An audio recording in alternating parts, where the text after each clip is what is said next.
All right, we are live. Thanks everyone for tuning in. Kind of slow rolling in here. I don't know how many people will show up, but I think we had a pretty good response in the Discord for sure. I got Nemesis Prime, aka Justin, with me. We've met through various channels on our comic book journeys, and I think you kind of got me into looking more towards video games and stuff, and I've been Yeah, I've been wasting money away at that. No, just kidding. it's fun, man. I love it. It's really fun, and I personally, like, I still love the comics. I know you do too. You got a great podcast, and but personally, like right now, like I think I'm just finding more joy into the video game collecting market, and I just wanted to bring you on and get your expertise on that and stuff. But yeah, man, and obviously, like, even you're a huge fan of Final Fantasy. That's basically one of the reasons we started the show, and you've been dipping your ink into the Magic the Gathering Final Fantasy release amongst a lot of other people cross collecting and stuff, and I have too. I've only got like a few booster packs so far, and I don't know what I'm going to do as far as like keep collecting them or what, but it definitely got me back into the game, kind of looking at the old school to the new school. Yeah. I downloaded a few apps and stuff, but yeah, man. And then just kind of between or kind of personal stuff. Like me, Justin, we met earlier in March at this local con, Emerald City. Yeah, Emerald City, man. That was cool. It was a good time. It was Yeah. cool that you could, we met at some random bar that was kind of close to you, which was fun. It was like me and Rocksteady. He came from Edmonton. I came all the way from New Jersey. So yeah, it was a good time. We were out there for a couple of days. I'm glad, I could meet someone in the community that I didn't know, right? yeah. If people come out here, it's the same thing. You come out to New York, New Jersey, please, like, let's hang out. Let's have a beer. Let's go to a comic shop. Let's go. Yeah. Did you just curious, like, as far as like cons and just kind of differences between East Coast and Pacific Northwest? I don't even really consider us like West Coast, really, because Cali's a lot different kind of vibe. Mm-hmm. What did you like about kind of the vibe here, and what maybe not necessarily what you didn't like, but like what did you find like just different? So I thought I was expecting a lot from Emerald City because it's put on by Reed Pop, who puts on New York Comic Con. So I've been going for like 15 years at New York Comic Con. They put on C2E2. So I'm expecting like a big thing, right? Mm-hmm. I was disappointed. I used to hear great things of Emerald City, right? Yeah. And as far as like it's become too much, from what I can see, and New York's kind of become the same way. It's more pop culture, everything but comics. Mm-hmm. I'm thinking, hey, I'm going to come out on the West Coast, Midwest, wherever you want to say, right? Like, from New Jersey to Seattle is the West Coast. So I'm thinking, man, I'm going to get to see vendors that like I've never seen. I get to dig through their stuff at a show. Mm-hmm. One of the guys is, like a traveling circus. So I always see him at the shows. And then there was only like 4 or 5 other dealers, and 2 of them were like overpriced stuff. So I really didn't want to look through their stuff. But then it was just weird because like that was it. They were in a very small section of the convention center, and then all the other aisles is like everything else, like people that sell their tchotchkes, people sell that statues, like anime, weapons, whatever. And then randomly there's some artists on that bottom floor. Yeah. So I spent the 2 days that I could hanging out in Artist Alley, like going back and forth and just literally seeing everybody that I could, looking at people's portfolios, talking to new people, just making my introductions with people. And that was kind of like more fun for me. And then, Greg Rocksteady, he was going there for some signings. He had met Seth Green and Bruce Campbell.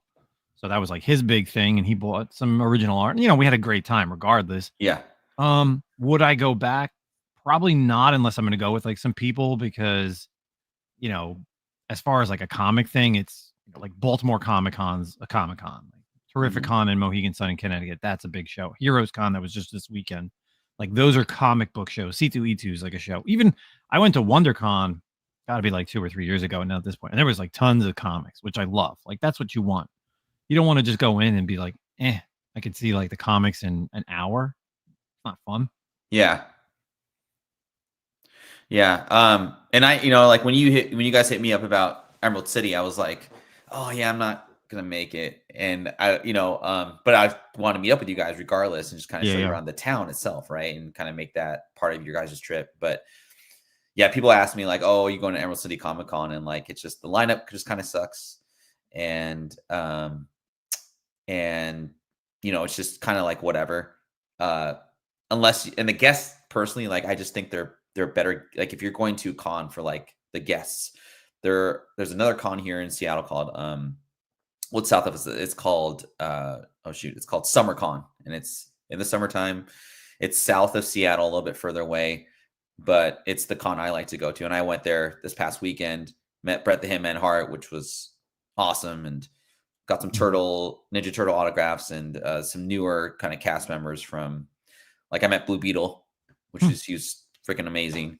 And specifically for like comics, like, I feel like it's a cheaper con to go to. So you'll have kind of those old school guys from like the south end of Seattle where not a lot of books get picked over. It's easier to find like good deals, and it's kind of the same vendors that you kind of like get to know. And yeah, of course. Yeah, and I think they're not as overpriced, and it's still that whole, like, you can go on Sunday and get like a good deal because they're just kind of trying to get rid of stuff. So, but yeah, Yeah, so, I'm looking at the website, looking at the creators that went and everybody. That's a good lineup just for, yeah, definitely the comic book creators by themselves, and then same thing, like all the voice actors and anime guests. Like, that's awesome. That's pretty cool. So yeah, then you have the live action stuff too. Man, that looks like a better show. Like, I would come out and do that, and also then hang out in like Seattle or check yeah, the tours or stuff like that. That's what I would do. yeah, 100%. That's like the thing to do. Or, I mean, if you're gonna come to con in Washington, I think that's like the one to go to. But yeah, the presenter or the owner of that con, he does a really good job. So anyway, well, let's stop talking about comics because comics report. Just kidding. But yeah, just trying to kind of redo this like once a month, and I'll bring guests on that I feel like can really add to the community and what we talk about here. But just basically talking about collectibles. We'll still throw a little bit of comic books in there. Now, apologies, these slides are about like a week or so old. At the end of the show, I do with a thing called This or That. So basically, I'll look at, it's a market report, right? And basically, I'll do two different items, and they're at different prices, and you kind of tell me like, oh, what do you think about each one, or which one would you rather have?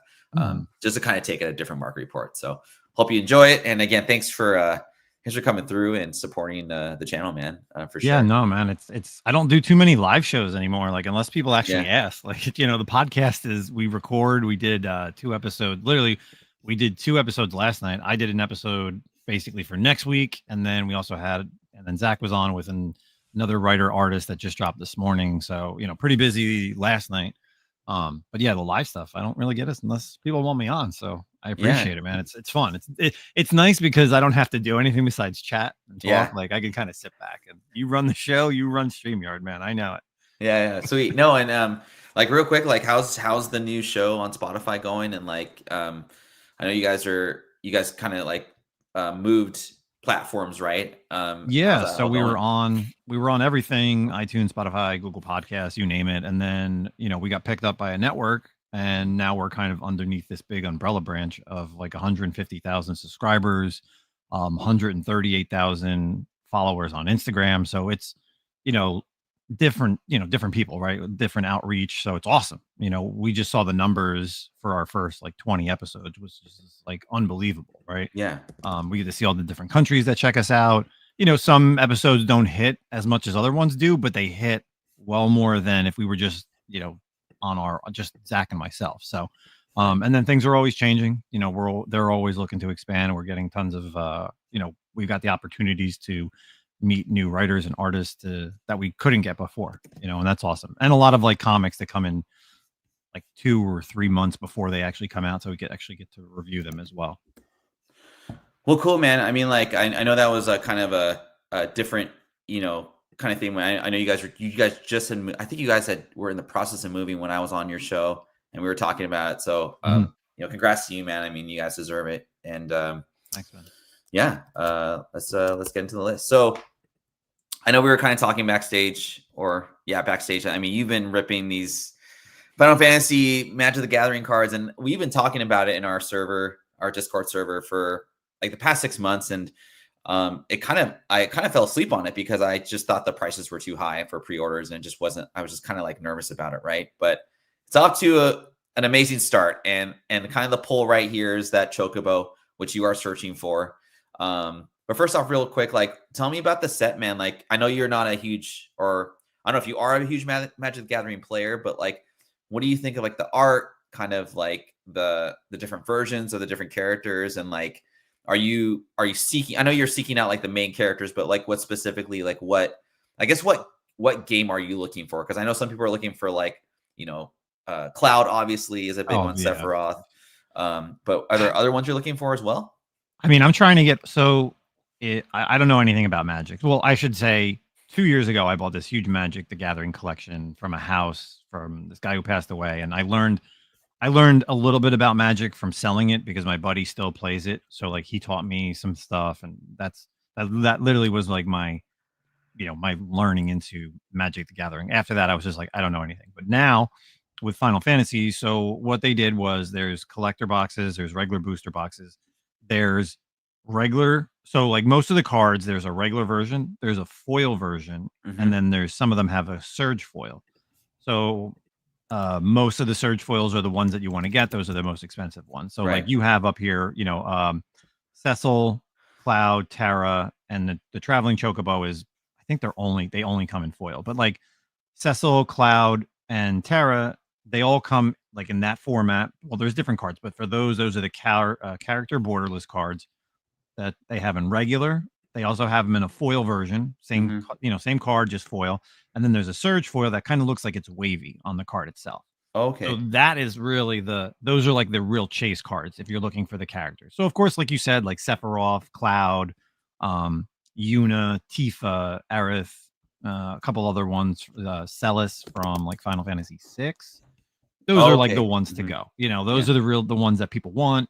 I think the most expensive one in the set, other than the Chocobos, is Sephiroth. Yeah. He's like somewhere in the 500 to 600 range. And then there's actually a chick from Final Fantasy 14. I don't know her name because in Final Fantasy 14, there's, to create a character, it's online, but she's like $800 right now. So she's actually the most expensive, like well-known character.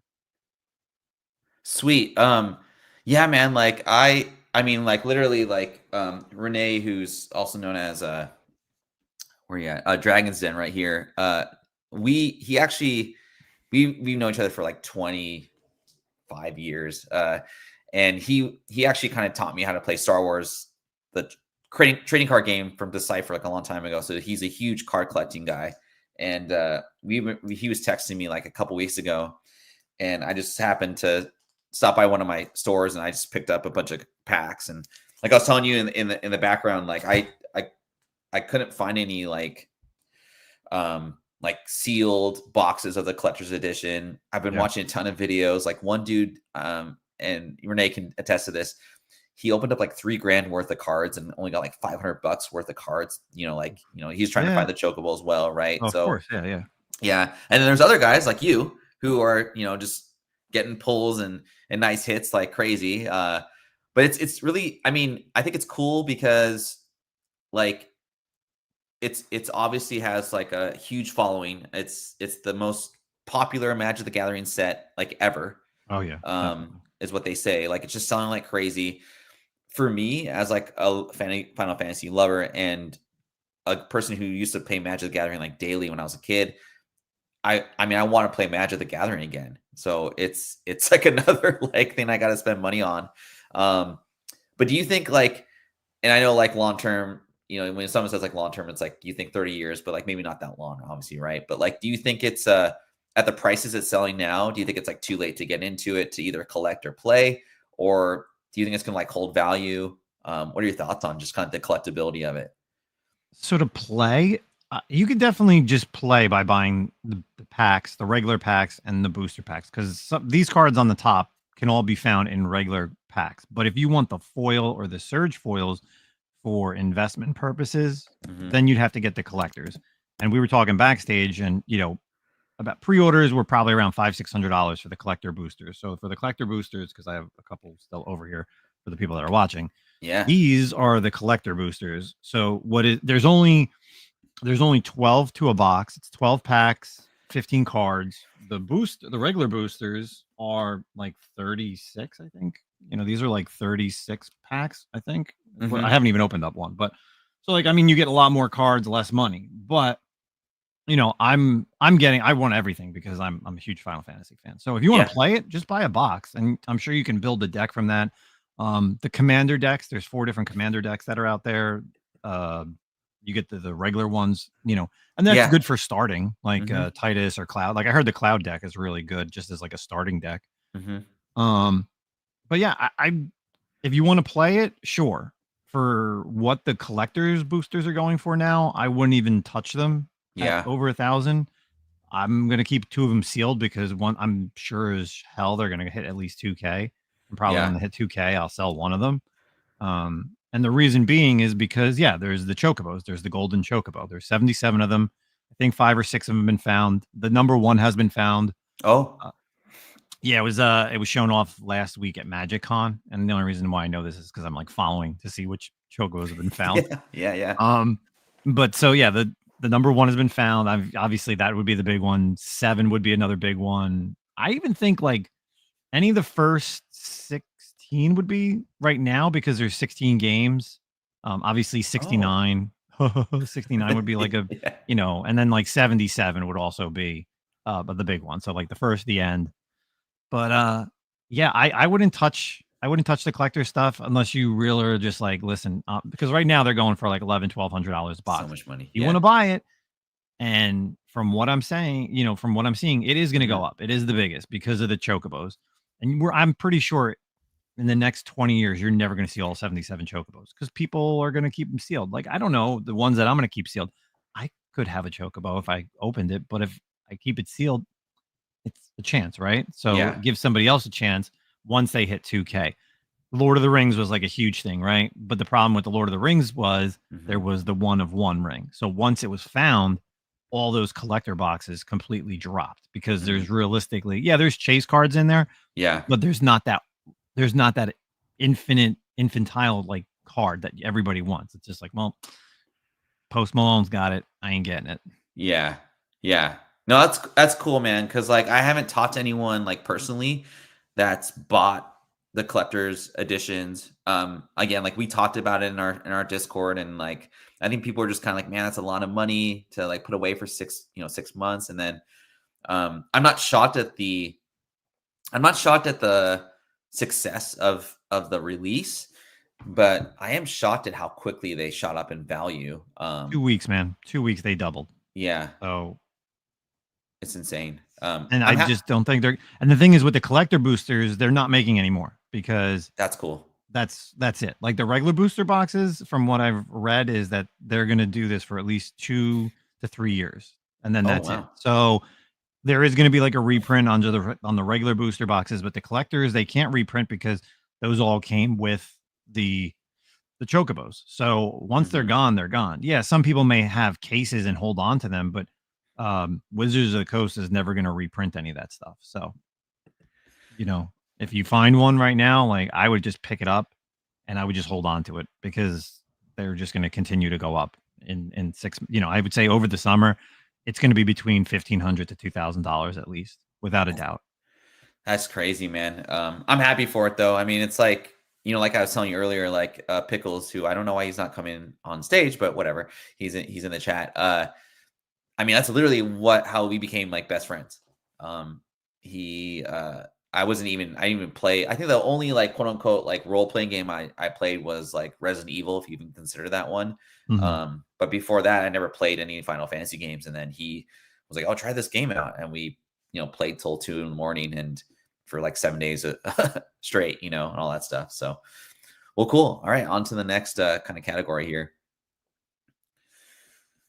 So, kind of looking over video games and just kind of assessments and whatnot, but man, I think there's a big disappointment in GTA not coming out this year, and it being delayed. What's funny is, when we talk about like we're pretty close in age, right? Yeah. So I always try and like just ask my niece and nephews or like my mother-in-laws or my wife's in-laws, like she's got a bunch of like nieces and nephews, what are you guys into? And they were the first ones to tell me about GTA being like kind of delayed till 2026.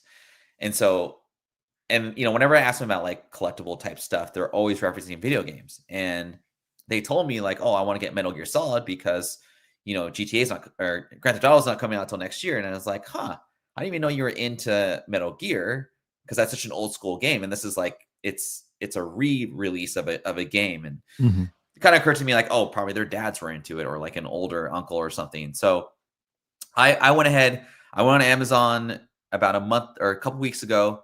They were offering pre-orders for the Metal Gear Solid kind of collector's edition. I pre-ordered it. I may hold on to it or I might try and flip it, but I know, I don't know what's going to happen with the Metal Gear franchise, just with Kenji Jojima and like kind of his, not being able to be it in good, good company with PlayStation or whatnot. But I've seen kind of the previews for this game. It wasn't my favorite Metal Gear Solid game. I think 3 is my favorite, but I'm definitely going to play it regardless. I pre-ordered the collector's edition, hoping for like a quick flip, but maybe I'll hold on to it. Are you? I know you're a Metal Gear Solid fan for sure. Are you going to get this game, and what do you think about the collector's editions? Like kind of like flippability, I guess. Yeah. So I see. I loved. Well, I mean, I played the original Metal Gear from Nintendo. Metal Gear Solid, Metal Gear Solid 2. I would say 2 is like my favorite. Oh, I didn't really get into 3 with Snake Eater. 4 Guns of the Patriots, and then 5 Phantom Pain. Well, actually, Phantom Pain is probably my favorite because it's like the most open world, and you could just do so much. Even though it's like not a complete game if you play through it. It's a weird thing with how it ends, but it's a great thing, right? And I get why they're starting with 3 because if you look at the timeline, like this is well before Solid. This is well before even Metal Gear from Nintendo. So timeline wise, it makes sense. So if this does very well, then I can see them going back and doing Metal Gear Solid and then Metal Gear Solid 2. mhm. Sure.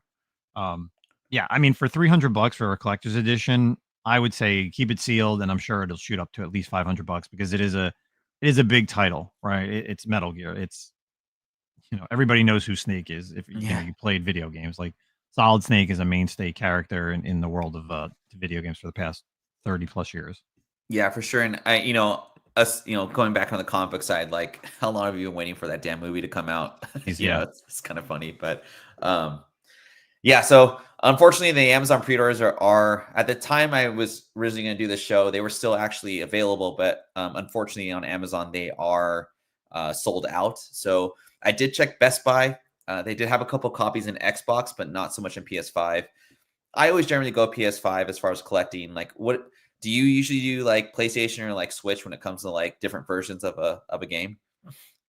see, I had all 3 systems. I ended up selling my Xbox Series Mhm. S just because I never played it. I mean, I know a lot of everybody just does the Game Pass. My Switch, I barely play. The only time I ever take it out of its like case is when I travel, either Yeah, flights or work and stuff like that. Because I don't know, I like sitting down at a big screen TV, like high definition, and playing an awesome looking game. yeah. Yeah, I was in Disneyland last or this past couple days, and yeah, definitely I had a bunch of layovers, and so I was playing Final Fantasy 6, and I'm about like a quarter of the way done with the game. But Nice. yeah, so it was I was showing off to my niece, and she was like, she actually dug it. She was playing it for like a couple hours and she actually beat an area I couldn't beat, which I thought was really funny. But it was pretty cool, man. What's up, Chef? I haven't seen him in a while. What's cool? Good to see you guys in the chat. Yeah, say hi to the chat real quick. So you got Brad. What's up, Brad? And Brad and Cody, you're going at it in the chat. Looks like Mojo Quid. What's going on? Good stuff. And Street Food is good. Our brother from Hawaii. Good to see you guys in the chat, and keep firing on those chats. Hit that like button. We'll keep going on this list. Oh yeah, and so next up I have. I think I've asked you about Expedition 33, but have you? I mean, like I don't know how I heard about it, but somebody probably through the algorithm, someone was saying how Expedition 33 is like the best turn-based game like since forever. Yeah. Because I think generally like Final Fantasy 7, the remake, like it's not a turn-based, game. It's kind of open world, like kind of slasher type game, which for me took away for a lot of reasons. And the newer Final Fantasy games are not turn-based, and so it kind of makes me like not want to play them too much. But I haven't picked this game up yet because for one, the physical copy is just extremely expensive. I mean, I think the regular version is like $100. Yeah. I think it has Game of the Year capabilities. Have you? I don't know. Anyway, have you played it, or do you plan on downloading it? What are your thoughts on I it? probably will end up downloading it. I know it is available. My buddy was telling me it was available on Amazon. It still is available on Amazon, like US copies for $50, which is what they were, uh available for. Like there wasn't a $60 game.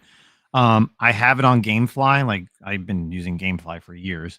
Oh, okay. It's just I'm like so involved in other games. Like I'm trying to beat Yeah. other games, and then I stupidly same thing. Like they had a PlayStation sale like not too long ago, and Final Fantasy X and 10 2 are on sale because it's together, and it's like the remastered HD version that came out on the PS3. So I was like, and it was like for $10. I was like, I'll give it a shot. I think it was like 10 or $15. And I started getting into that, and I was like, man, this game was so good because it's a great story, turn based. But then, and I guess it was also with this Magic the Gathering stuff. Like, I want to Yeah. go back and play 10, 12. I want to go back and play 4, 6, like 6, 1. Like, I just want to play them all, But now I'm like, I don't know why I'm going to play these old games. Like, I should just go play Expedition 33 and see what everybody's talking about. And I probably will because I know the summer doesn't really have releases. So Yeah. realistically, now's the time to actually sit down and play this game because yes, it probably should get Game of the Year for the acolytes that it has been getting. Yeah, and I think we highlighted a long time ago, or maybe I just did on a post, but typically when a game gets, Game of the Year, that collector's edition of that game just it shoots the value like through the stratosphere. I think that was can't remember the game from last year or the year before. Elden Ring, Elden that Ring, collector's editions. that was a big one.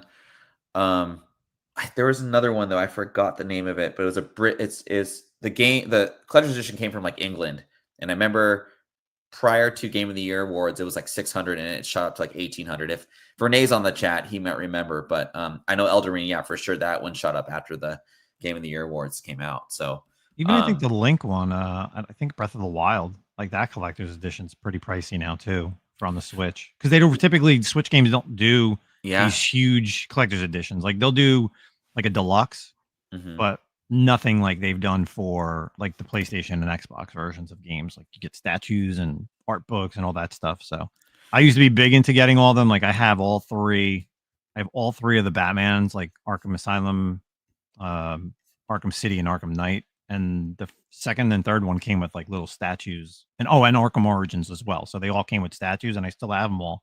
They're amazing, but I'm sure if they were sealed, they'd be worth so much more money. Yeah, I have the one I pre-ordered was the Spider-Man 2 for PS5. One of my most favorite games I've played in forever. I still actually have it sealed with the Venom statue, and it's Nice. It's a pretty That's cool cool. statue. Yeah.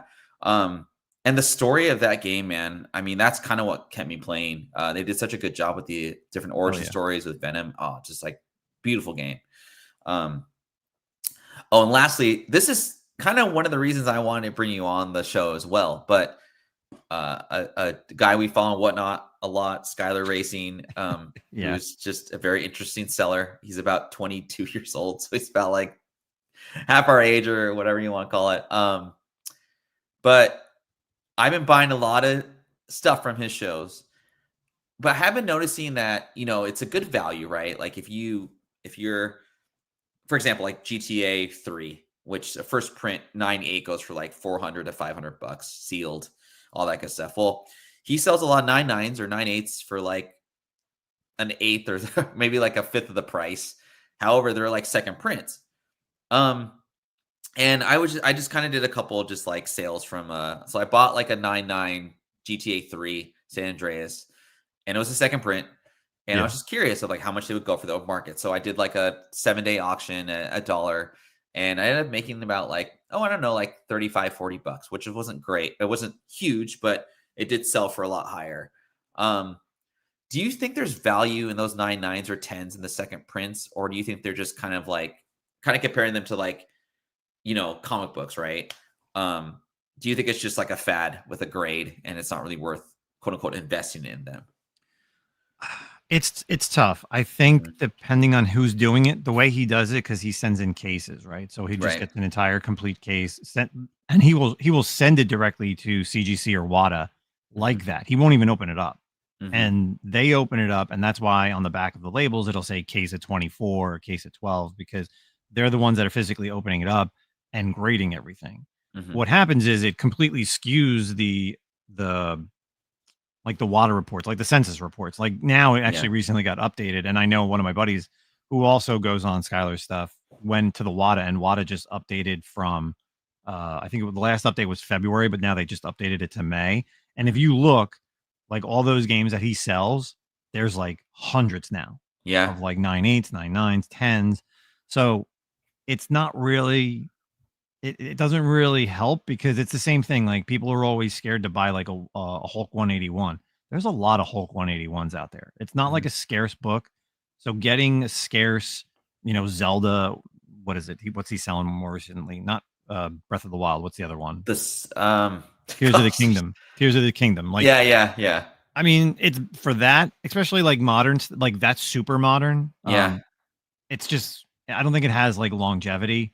Mhm. Same thing like with his GTAs, like he gets them typically out of those case packs. Those like they Yeah. were out of like those 3 case packs. I recently bought from him and I have it. I need to send it in. I did get the first print San Andreas from him for about Yeah, yeah, I saw that, 140-ish. man. So Yeah, jealous. so yeah, I need a couple more games before I'm gonna send it to WADA. But yeah, that's one game that's kind of I already have like 9 games. What do I have? I just got back 4 from WADA. I have like 9 games at CGC, but I don't want to just send one game. So if I get another game that is sealed, I'll at least send it in like that because I don't want to just send one game like and take it whatever. Yeah.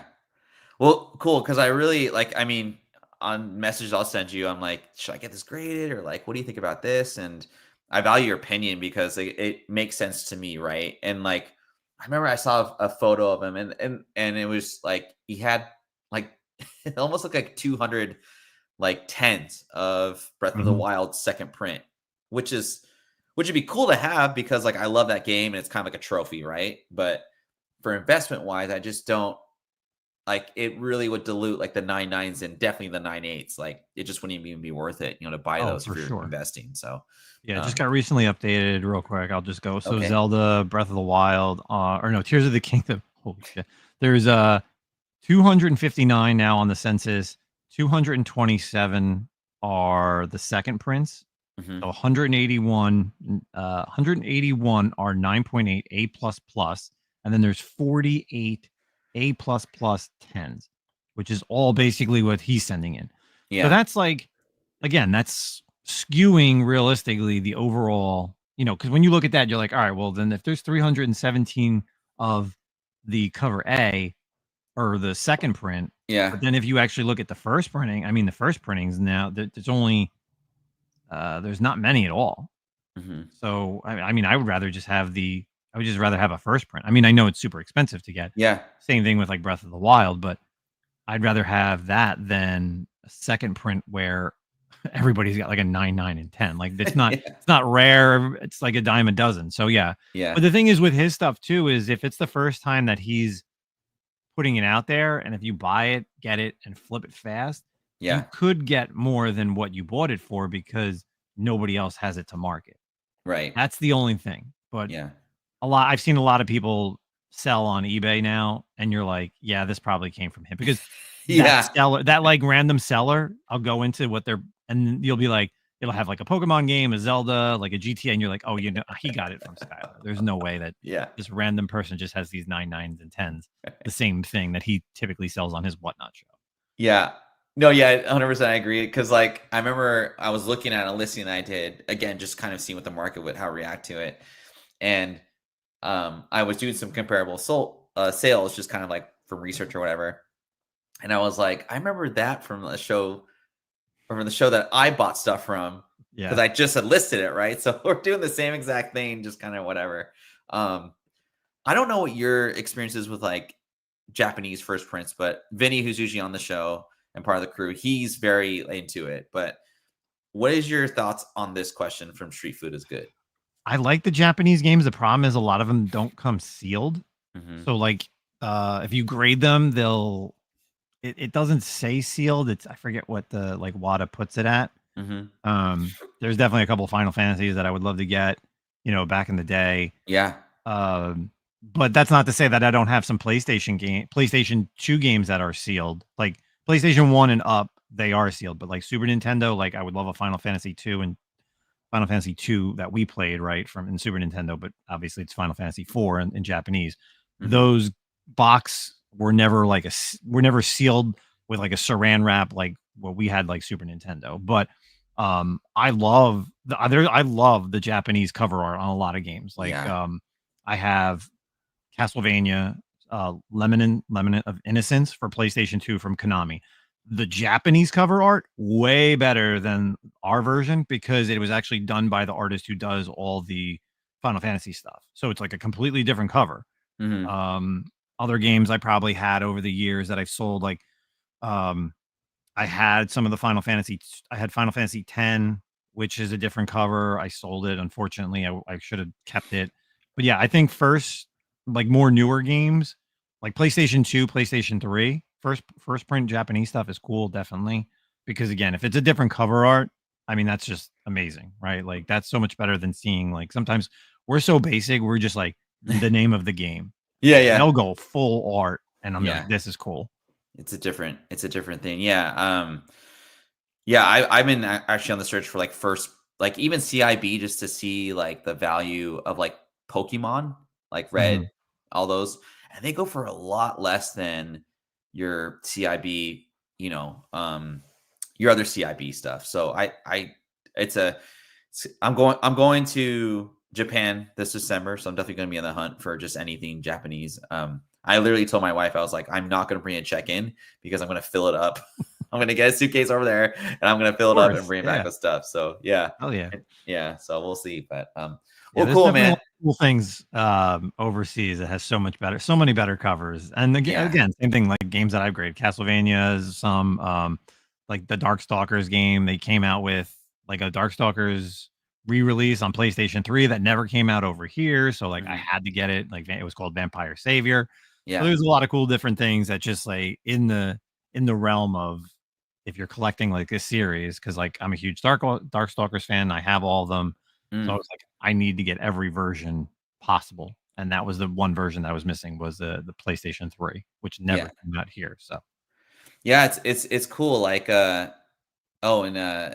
Den just sent me the premium edition of the Elden Ring sets that it used to retail for $350. And now let's see what's going for now. Holy cow. So that's like a flip right there, right? I can't share the link, but the link that Renee sent me, they're going for $1,500. So I mean, like that's kind of like your option news for video games. If you think a game's going to be a game of the year contender, get the collector's edition of it. Which I think Expedition 33. I mean, that collector's edition is already like $1,000 last time I checked. I stopped looking because it's just it's like just ridiculous. I mean, it's cool. But yeah, I'm definitely gonna pick up that game. Real quick, Derek one has a question. Is there? I don't think it's a dumb question. Is there a genre of games to avoid? Seems to me like RPGs and FPS are the most popular. Maybe sports games aren't great. Sports games. I mean, there's certainly like was it the 2012, 2013 NCAA football? Yeah.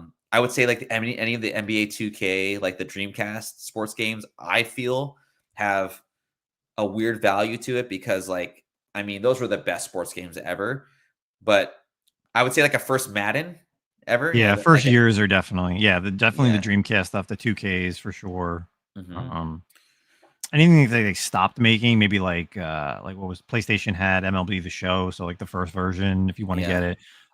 There are some, I think it was NBA Live. They did a Michael Jordan cover in Japan and it wasn't supposed to be released and somehow it got released. Oh shit. I've seen that and that's pretty high. going on, Hyper? There's definitely some sports games. Definitely, I would avoid for the most part. Even if you buy like the collector's editions of those, they're not really worth long term hold.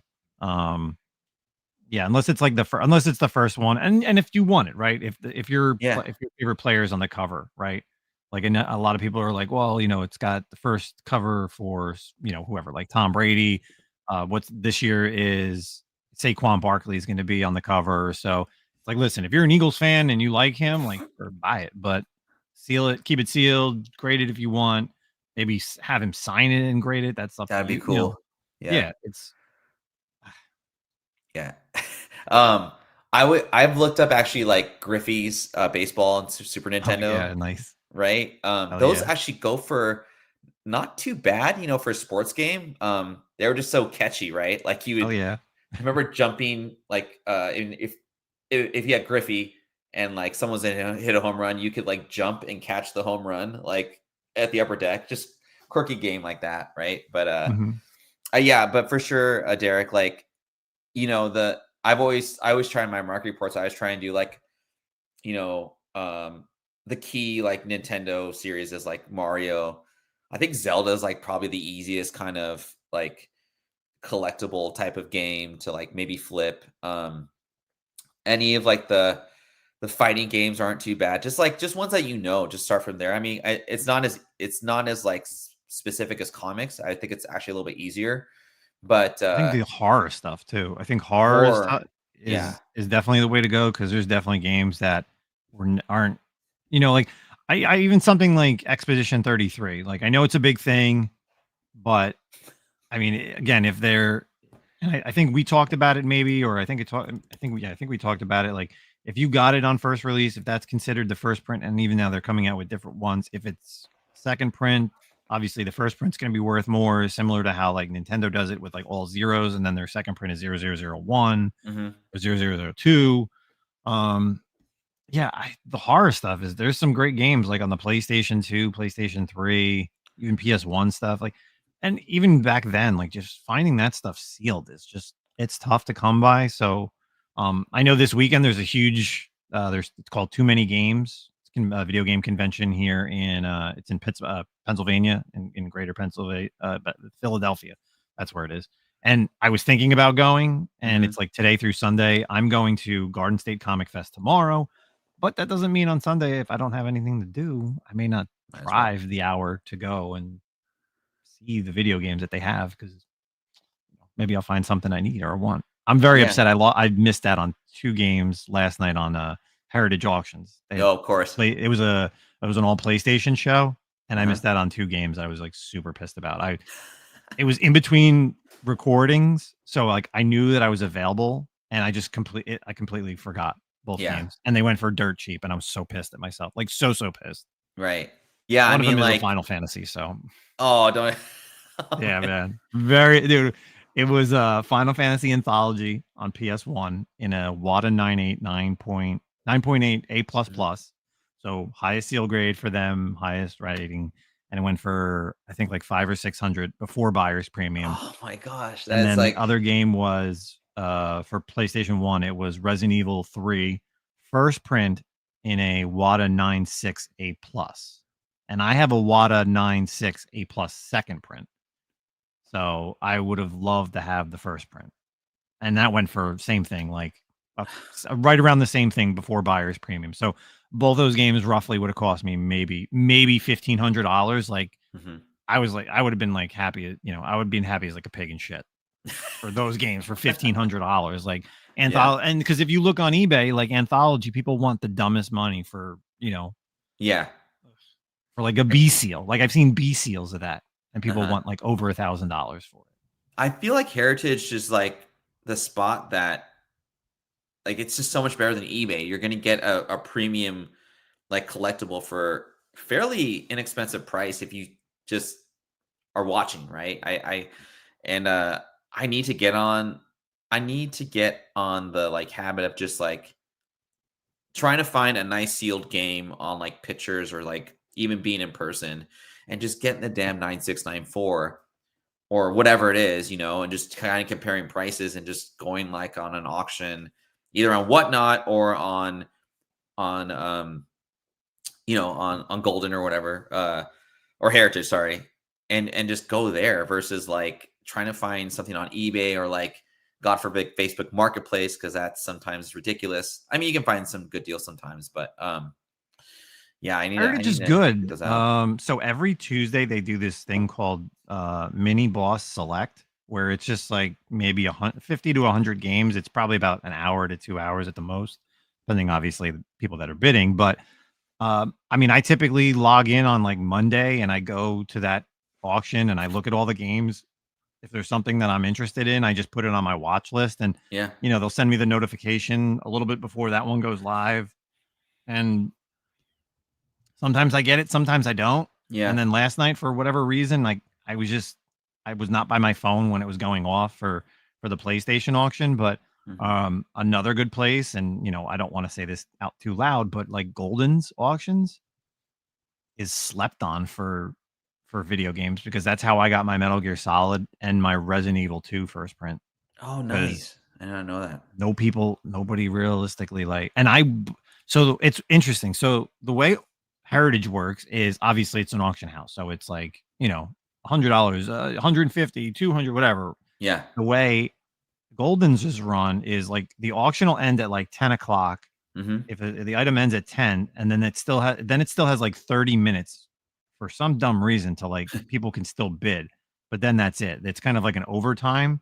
Hmm. um, and I for one of them games that I just got, like Metal Gear or Resident Evil, I just put in like a max bid and it didn't even hit the max bid. And I was just like, I woke up late at night and I looked at my phone. I was like, holy shit, I won both those. So I was just like shocked to win both of them. And luckily, Golden's is actually here in New Jersey, in South Jersey. So I was just like, can I pick these up from your office? And they were like, sure. I was just like, perfect, because like it was going to be like an extra $200 to ship. Oh, wow. And I'm like, and I'm an hour away. And it was just like, because of the shipping and the insurance, I was like, Yeah. I'll save that money and it'll cost me maybe $30 in gas. I'd rather Yeah. do that than spend $200 to have them ship it, which is going to get to me in a day.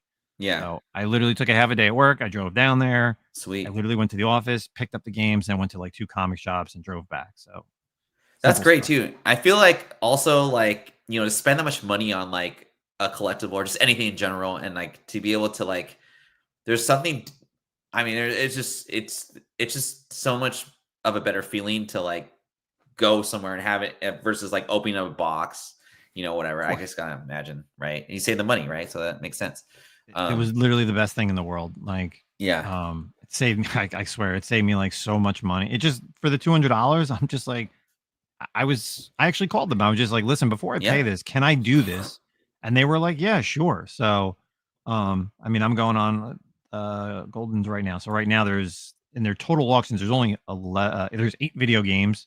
Like Game Day's up there, Red Faction, there's Dave Mira BMX. There's actually a couple sports games, but nothing's like great. Actually, they have Joe Montana Football from 1991 Sega. Oh, that's Like cool. that's like a cool game that, like, listen, if you want old school, or Cal Ripken Jr. from Super Nintendo. And again, all these things are sealed, but listen, they got 7-day auctions. Sometimes they go for dirt cheap, and people Yeah, don't, because people go to Goldens for like comics and memorabilia and cards. Like people don't think to like put their video games there. So again, sometimes you get lucked out, sometimes you don't. But yeah, yeah. I love it though, man, because like no one really talks about that. So thanks for sharing that knowledge for sure. yeah, I go on figured, just go there once a week. Just go to all auctions, and then just go right down to the category and just click on filter it by video games and just see what's yeah, available. yeah. And like, you know, obviously like we love these games and it brings back that memories too. But like I just feel that physical media, right? So for newer games, like it's going away, right? Like there's just Mhm. gonna be I can just imagine there's gonna be a system out there that says, or like one of the big systems like Nintendo or PlayStation is just gonna be like, we're not gonna do physical games anymore. We're just gonna do digital. It just makes money sense. It makes sense for like just people not wanting to wait, for like the game to come to them. They want to download it and they want to Mhm. like go. They don't want to stand in line or whatever. And it's just, I mean, physical games is just the future, right? Pickle says I download everything, man. Yeah. I haven't bought a game probably since I've had my PlayStation 5 since launch, and I can't remember the last physical game I bought for it. I just bought a larger hard drive. I installed the larger hard drive and I just download everything to it. Yeah. I use GameFly when I don't want to spend $60, $70 on a game. That's well worth it for the $20, $30 a month because the game sucks. Like, at least I didn't spend $60 on it and I can just send it back. Like, there's times I've played a game for 2 days and I'm like, this is garbage. Yeah. And I send it back. There's times where I'll have the game for 6 months because I'm playing it so much. And they'll send you an email, be like, hey, if you want to keep it, it's, $20 off or $25 off. And I'm just like, I'll just keep it a little longer. Yeah. That's awesome. Yeah. So, this physical like media stuff, it's just gonna go away. And I just think, when I talk to like just the younger generation, they all have video games. It's just growing with them. But like older peeps, like they didn't grow up with video games. They grew up with like comic books and cards. So I just think it's more exciting for me like lately. And I'm learning more about it too, especially from you, man. I appreciate all your knowledge. And there's tons of games that aren't available on like the systems, and that's the biggest problem. Is that like you'd think, especially so like Final Fantasy, let's just say. So Final Fantasy, you can play. There's the Pixel Collection, which is 1 to 6. Yeah. Obviously, you can download that. You can download 7, 8, and 9. You can download 10. You can download 10 to 11's online. That's still available on PC. 12's available on the PlayStation. But then you cannot play Final Fantasy 13 on the PlayStation. I think it's available on the Xbox, but I'm not 100%. 15 you can. Obviously, 16 is new. But like, I really want to play 13. Now it's either I play the Xbox or I just go and get like a PlayStation 3 and get like a cheap copy, right? But the sealed copies of Final Fantasy 13 are pretty, they're like $100, $150. I think that's what I paid for mine and then graded. Another 2 games that are nowhere to be found on any like the PlayStation Store or the Xbox Store are both the Transformers games, like War for Cybertron and Fall of Cybertron. And those games were great. Problem is they were done by Activision, and Activision's like, we just don't have the files anymore to upload them, which is like the weirdest thing in the world. So those games are like tough to find. And I have both of those like sealed and graded because they were amazing Transformers games compared to like the movie ones, but they've just never done anything past that. So, well, I did not. That's something I have like another like rabbit hole you could like kind of go under, right? Like if you're looking for a sealed, like not very common game, and just to see if it's available to play for like like just basically what you said. I haven't even thought of that before. Yeah, there's definitely a lot of games out there that I would love to play again, but the only way, that's why games are like, stuff on like PlayStation 2, PlayStation 3. It's either if you have that system and you can find that game, because it's not on any of the PlayStation stores or Xbox store or whatever. I did see a question earlier. Somebody asked me, Street said, Nemesis, how do you store all these graded games in comic slabs? You must be running out of room by now. Yes. A lot of Rubbermaids. So yeah, obviously short boxes for games, or short box for comics. For my video games, they're literally in the WATA or CGC boxes that they come in. And then past that, they literally get wrapped up in bubble wrap and put in like a big tote. That's the only other way to hold them. That's awesome. Yeah, I haven't got quite there yet because I think my wife would kill me, but it's getting close. It's getting close. I have like 5 drawers here, and they're all a bunch of them are sealed. Some like I'm probably not gonna grade, but they're all categorized by likelihood of me grading them or not. Yeah.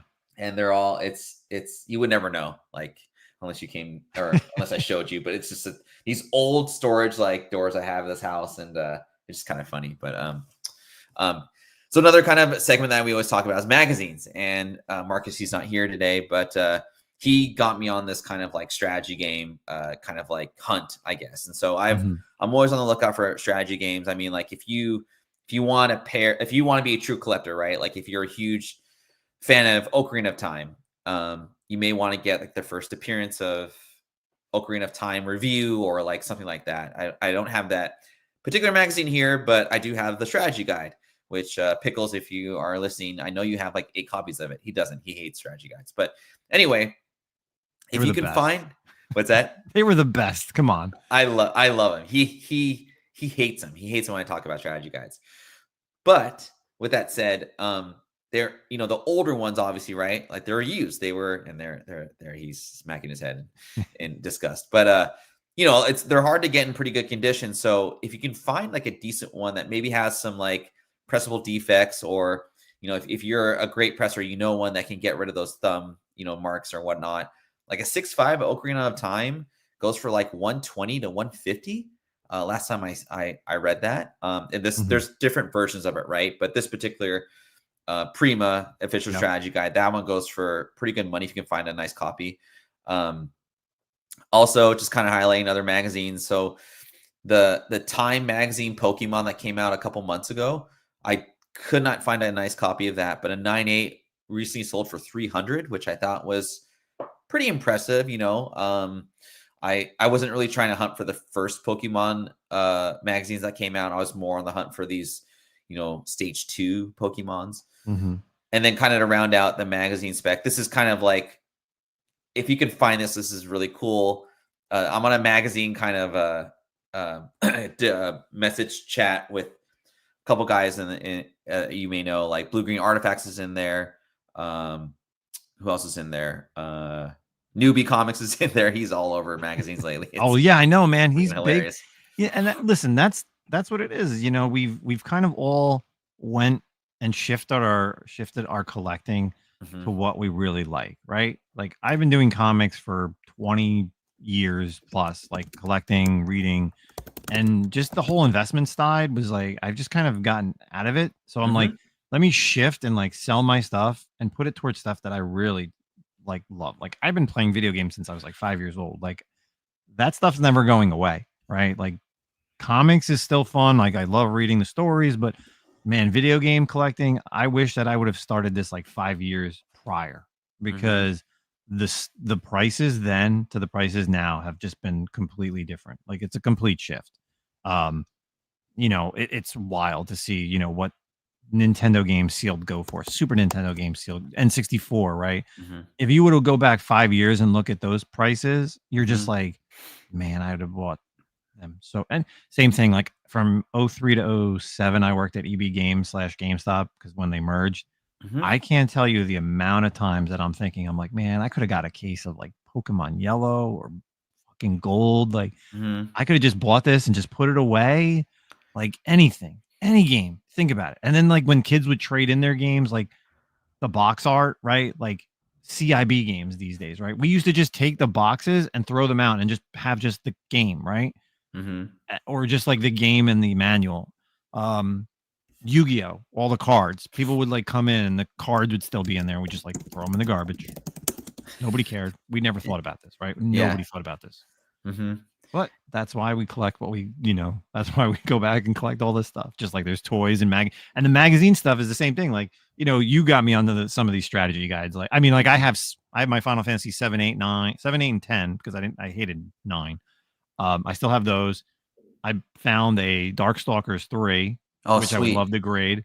I do have an Ocarina of Time somewhere. It's probably beat to shit. But I remember that when I used to work at the stores, like they used to come shrink wrap, because they would have like either cards inside or the maps that you'd have to rip out and stuff like that. So people didn't want to open them up and rip them. Right. So sometimes like that's why they're such beat to shit now, is because people opened them and ripped them apart. They use them.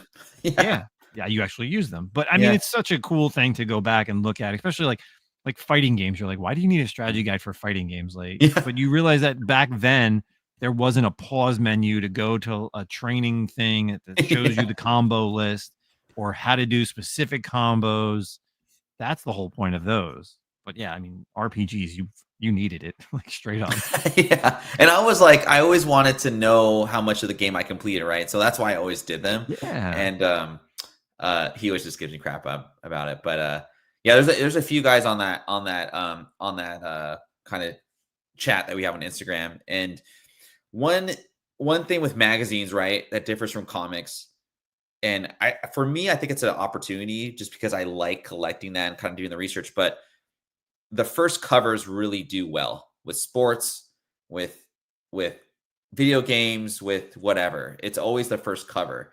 Mhm. But um who is it on the stream? Or I can't remember. But anyway, I've been researching more of like what's the first appearance of Zelda or Donkey Kong. And so Mhm. I did some pretty in-depth reading. And it's kind of hard, right, to like really specify like, oh shit, this is their first appearance. But um, just looking at back channels and just kind of like doing the research through Yeah. as much information as I can find. There's a really cool Sega and Nintendo website that's specific to all the media that's involved with these video games. And so like they'll show a first mention of Sonic in a convention, and Mhm. they'll show a page 17 of that particular magazine, whether it be in Japan or America, and it'll kind of highlight the article. And it's like a really small article, but it's really cool to like kind of like be like, oh man, this is the first mention of like Sonic in a magazine, for example. Mhm. Um, the one I want to highlight here is games. I think it's Games Magazine or Games and Video Games Computer Games Magazine is what it's called. October 1981. It's the first mention of Donkey Kong Mhm. yeah. So I it's I can't find it on eBay. I don't even know where you'd be able to shop for this particular magazine. But the last time I did see it sell, it was pretty beat up, but it was like $100. But I mean, that's arguably like the first, Nintendo character, if you want to really get like down to the nitty gritty of it. I mean, Mhm. Mario obviously is like, the main character ever, Staple, yeah, of course. but if you do go through the history, right, the concept was that Mario was highlighted because he was going after Donkey Kong. Anyway, if you're able to find that, I think that's a really cool collectible to have. But I think the first appearances in magazines, specifically with like video games or sports collectors, like there's an opportunity there. They go for a lot cheaper than the first covers, like the first Shohei and Sports Illustrated. It goes for like cover price, and Yeah. it's funny reading the article because like we had no idea how great he was going to be. Like they're just like, oh, he hit a few home runs. He's a really good. He's like he runs really fast, but we don't know why he's like not like because you know how Shohei, um, he didn't get posted. He was like he didn't serve his full time, right? And so he couldn't max out his contract. And Mhm. so there's more. The article is funny. It was more about like how he just wanted to play in the MLB. He didn't care about the money. And like how it's just odd for someone not to max out their like earnings potential, which agreed, I guess, but he's the greatest player of this Yeah. generation, arguably, right? So it's just kind of cool stuff. But It's anyway, crazy too, even like the Sports Illustrated Kids stuff that comes with like the cards, right? Like the yeah, Caitlin Clark, any of yep, those things, like nobody like those things like nobody thought about, right? hmm Um, same, back to these like kind of the Nintendo Power One, right? Or the Nintendo Power that has the turtles, like that's the first J. Scott Campbell art, right? hmm And that like is on the label. Um, Electronic Gaming Monthly, Game Pro, like all those things. Like it'd be cool to have all the number ones if you're like a video game head. yeah, easy. It's an easy like you know I would say elementary, but like an easy like oh duh first. I mean that's nostalgia. Mhm. That's a medium that's gone, so there's no longer right, and hard to find a high grade too. So anyway, I feel like magazines is like it's a cheap kind of like spec, quote unquote. It may take forever to like come to fruition, but I still think it's really fun. I'm kind of maintaining this list of first appearances or first whatevers. Like I have uh I forgot what magazine it is, but it's on the cover it's the link from Ocarina of Time passing the baton to Breath of the Wild. So Hmm. basically like the best Zelda game passing over to the next one That's potentially, cool. right? Yeah, And yeah. it's so rare, it's so hard to find because it's a Japanese magazine, but it goes for like 200. It's like the perfect cover. I love it. But I feel like it's also slept on a little bit. And Yeah. yeah, so Well, did you anyway. saw that thing that I posted probably about a week or two ago, those Final Fantasy magazines? Yeah, Did you see yeah. those? Like that's pretty rare. Like the UK magazine called Edge, for the hmm people that don't know and didn't see it. So on my Instagram, issue number 314, they did a 30th anniversary of Final Fantasy. So it's every They did 15 different covers. Every cover is a different Final Fantasy from 1 to 15.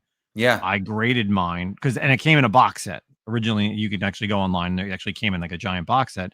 And who Blue Green Artifact was actually the one who put me onto this. He actually has the first graded set, and now I have the second graded set. So there's only 2 on the census. Like, and some of his grades are better than mine. Some of my grades are better than his. But I mean, I think I got 7 or 8, 9.8s, like not pressed out. Like, and some of they're great covers. Like, that's nostalgia for me. Like, I can't wait to just display them all in the back, like with the games. Like, that's just so cool. Like, Yeah. and this is like just something that is that fucking 8.5 on that number 15, but whatever. It's just such a cool thing. Like, for a collector, like to me, this is cooler than having, the strategy guide of any of these games. Because you just would never think about this. Like, for them to do this, especially only in the UK, that's awesome. Yeah, and it is really hard to get a 9.8 out of a newsstand, like brand new magazine. I remember I sent a couple Wembanyamas and I pressed them, and I got like 9.2s, 9.4s out of them. And I was like, it's hard. So yeah, I've done Star Wars Insider magazines. Yeah. They're tough. That's why sometimes, like you were saying earlier, that Charizard, like the Pokemon, sold for 300. You know what? If you just want the 9.8 and you're like, I don't care, just buy it, right? Like, if you have the extra couple $100 or, like, what's it to buy it, send it in the grading, comes back a 9.4 or 9.2, and you're like, shit, I should have just spent the extra, the extra money, get it out of the way. It's a 9.8.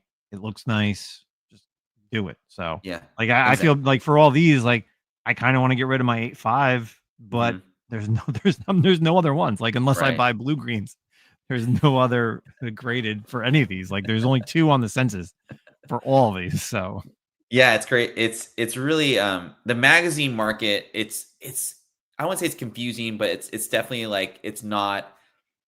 I don't think it's established. It's like all over the place. It's like buying options in stocks. There's like people want this much and the buyers want this much. It's like it's not a very correlated market yet. no, So it's definitely not. But the thing is, like, yeah, like seeing newbie, go and buy stuff, and even I think even when me and Rocksteady were in Seattle when we went to the market. What's the market over there? Pike Place? Yeah. We were in one of the shops and we were going through just like the magazines and like sending him pictures and like, hey, check out these magazines. Like, we were making fun, but like, you don't, I mean, obviously they kind of know a little bit, but like, if you go to like an antique shop or just a random place that just has magazines, you have no idea what you're walking into, right? You could walk into, a Michael Jordan on like UNC, from like the 80s. You have no idea. They have no idea. They have no idea. Yeah. And like, so another first appearance, Michael Jordan SI. I have it. It's Isaiah Thomas's on the cover, and it's the announcement of the was it McDonald's All Americans?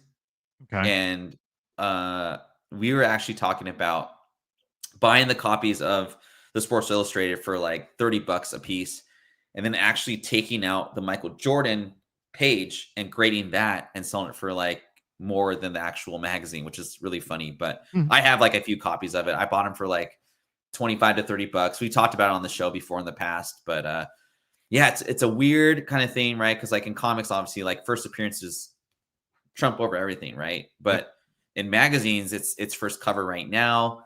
I don't know if first appearances will ever like be a thing, but I find it more enjoying to kind of collect it. And right now for me, it's just more of like I want to complete my like Ocarina of Time or my Breath of the Wild or my Final Fantasy, and so I'm just going to pair it up.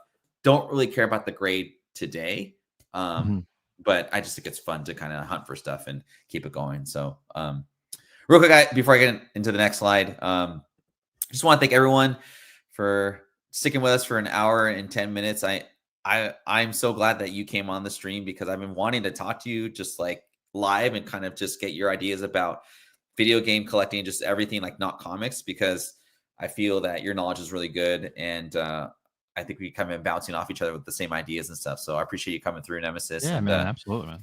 Yeah, if you guys, I'm sure everyone's following you on Instagram or YouTube or any of those other channels. But yeah, give Nemesis a follow on all of his stuff. And yeah, we'll keep going. I forgot what I have next, but I guess we'll see. So Pokemon. So I'll kind of go through this a little quick. Pokemon lately is just really weird. As far as how hot it's been, and I think it attributes to like the new app, the game, the playing app or whatever. That definitely got me more attention towards it. It's just kind of a fun app, but I don't know if like buying the new sets, flipping them right away, or like I definitely don't think opening them and trying to get a chase card is worth it.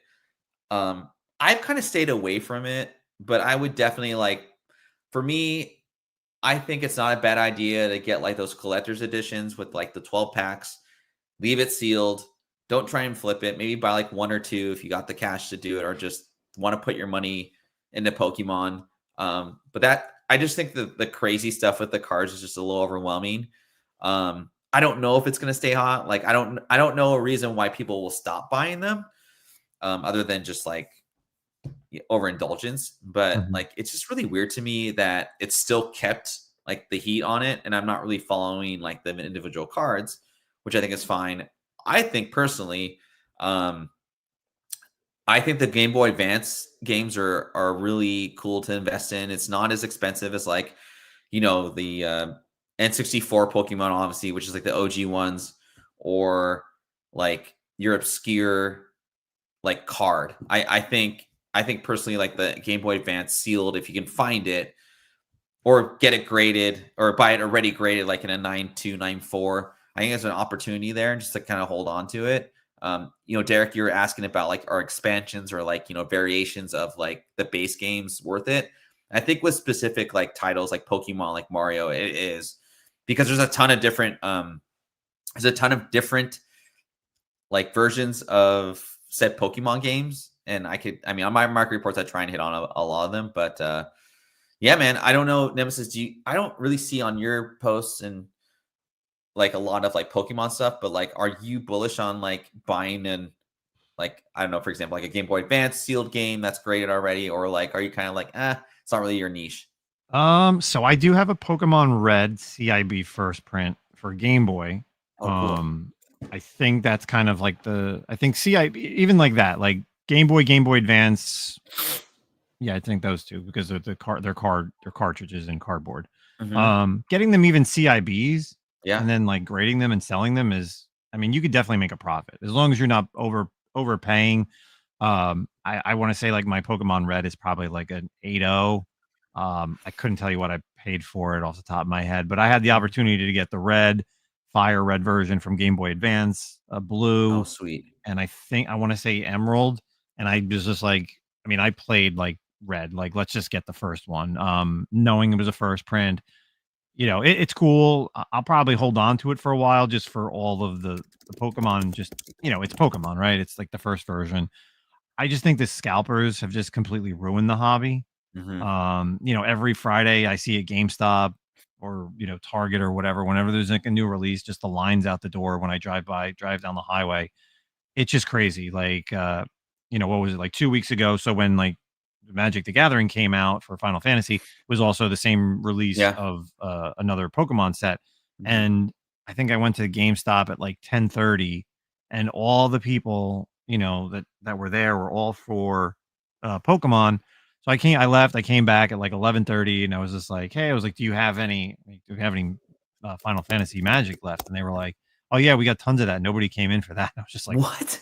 geez, okay. What Awesome. do you have? I was like, what do you guys have? Yeah. They didn't have the collector boosters. They did have collector booster packs. So I was like, all right, I was like, I'll take two of them because they were cheap at the point at that, at that point they were like $50 or $60. And they sell, because that's the thing is they just sell at MSRP. There's no like markup like a Yeah. card shop will. Yeah. So you just get the luck of the draw. Same thing with like Targets and Walmarts. And that's why the people go crazy. And I don't know, man. I used to, and even like I see like even like the ETBs, like what they go for, Hmm. the trainer booster boxes, whatever they are, whatever they're called, ATBs, yeah, elite trainer boxes. Like I can remember going into like my local comic shop and he couldn't get rid of some of them. Like That's I was so just like, weird. you know what, you should just open them up and sell the packs individually or like lot the packs out and then just sell whatever else. And Hmm. now it's like those versions of those Yeah. ETBs are like tripled in value. And I'm just like, why? Like Yeah, so sometimes the weird. card sets aren't even that good. There's only 1 or 2 cards in the entire set that are good, Mhm. but people now are just going, bananas for like stuff that was like he couldn't get rid of them at like 40 and $50. Yeah. I'm like, oh my God. Like it blows my mind to see how much things are going for these days, especially in the world of Pokemon. So Um, kind of, it's kind of inversely, and it wasn't as crazy as Pokemon, but like I've been very bullish on One Piece, and I remember like recently, like a year ago, I'd go to Best Buy and they were selling One Piece like packs, mhm. and it was inverse. It was like I could get Crimson Fire. I can't remember the exact set, but I was trying to chase this Charizard, and I could buy like packs like no other of this particular Pokemon set, but I Yeah. couldn't get any One Piece for the life of me. And now it's like I go to the same Best Buy and I can't get that same pack that they could not get rid of, but there's tons of One Piece available. It's the weirdest thing. Yeah. I know Street Food is good, and myself and some other people. It's Renee, he probably left. He had to do some stuff, but we've all been very bullish on One Piece, and I still am. I think One Piece is generating so much like organic and like stable growth with like like mid-20s, like even like high schoolers or college kids than like Pokemon is. Personally, and again, I don't know why Pokemon is just like so hot. Like there's no new movie. The only thing I can think of is the app has really kind of gotten more attention towards Pokemon again. But Mhm. man, other than that, like, I mean, I have like the only thing I have Pokemon of the recent stuff is a Surging Sparks lunchbox, and that's like it.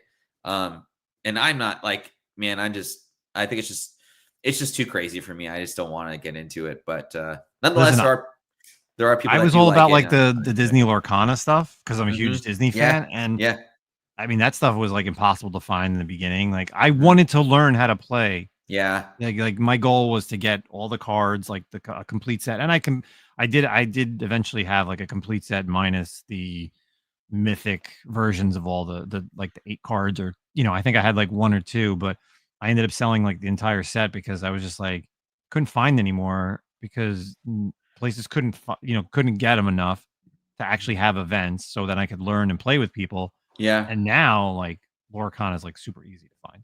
Is it dead? I don't think it's dead, but Mhm, it's just not it's not as big anymore, for the mhm. it's not what it could have been.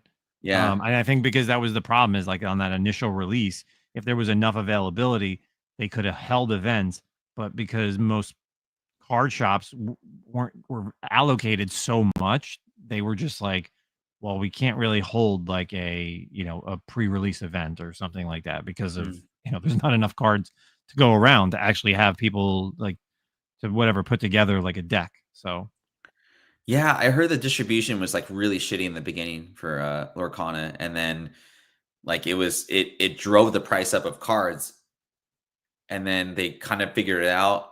But the mhm. actual play bill, like I don't hear people being like, "Oh, Lorcana is so fun," versus like I've talked with a few Magic people, and they're like, what they say about the game. So this is something else to kind of think about with if you're quote unquote investing or want to get into it. Is like they say that what they're saying is like Magic did a really good job of making the cards not just so much about the collectors, but actually make them integral to where players actually want to like play the game, like use the Mhm. cards from Final Fantasy into their decks, which I think is Yeah. really cool. When it goes down to it, you got to have.